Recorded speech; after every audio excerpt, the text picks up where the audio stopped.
the sentence, and another one is don't look at them. So them is acting as object of the sentence. Next type of pronouns are possessive pronouns.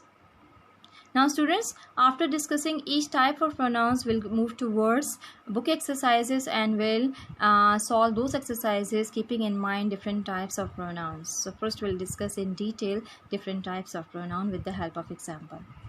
Okay, possessive pronouns show ownership or possession of a noun, as the name shows. Possession. They are used to show the possession of a noun. They are my, our, your, his, her, its, their. For example, is that my book? Now my is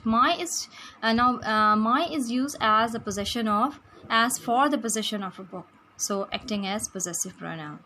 That's his shelf. His is used over here to show the ownership of shelf.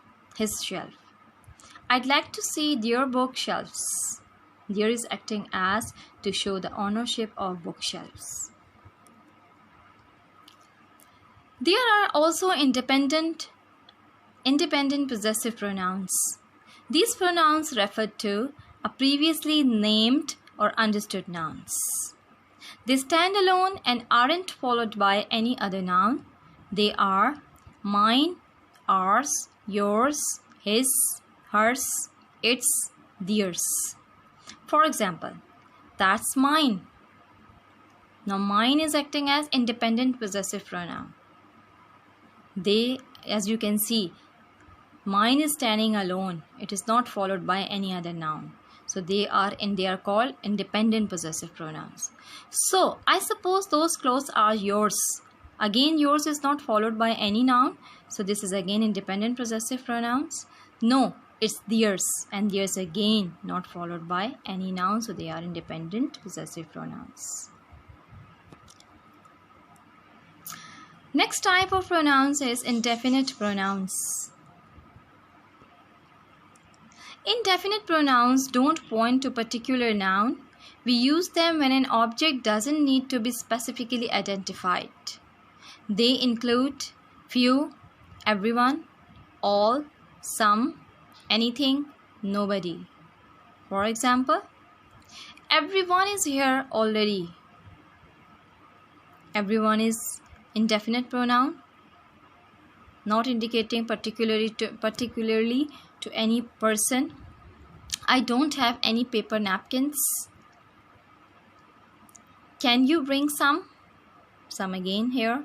He is nobody. Now everyone, any, some and nobody have been used over here in sentences for your better understanding.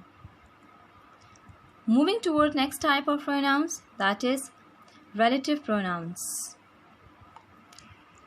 Relative pronouns are used to connect a clause or a phrase to a noun or pronoun. I hope students you are familiar with the terms phrase or clause. For your understanding, let me explain in a sentence. Phrase is a group of words having no subject or verb and incomplete in sense and meaning. And contrary to this, clause is a group of words having a subject and verb and can stand alone, can give you a meaning. Okay, we often see relative pronouns when we need to add more information. They are who, whom, which, whoever, whomever, whichever, that. For example, the driver who ran the stop sign was careless. Now the driver,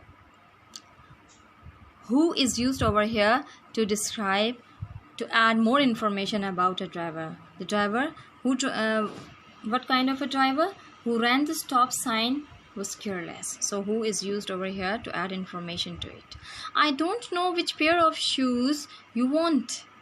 Again, I don't know is a clause which is connected by a relative pronoun which to another phrase, to a phrase, pair of shoes you want. Take whichever ones you want. No, not that one. So see, The function of relative pronoun, they are used here for joining clause or phrase to a noun or pronoun. Next type of pronouns is intensive pronouns. As the name shows, these type of pronouns are used to put emphasis or intensify nouns and pronouns. Intensive pronouns emphasize or intensify nouns and pronouns. Typically, we find them right after the noun. They are intensifying. Okay, we are finding them right after the noun. They are intensifying. These pronouns typically end in self or selves.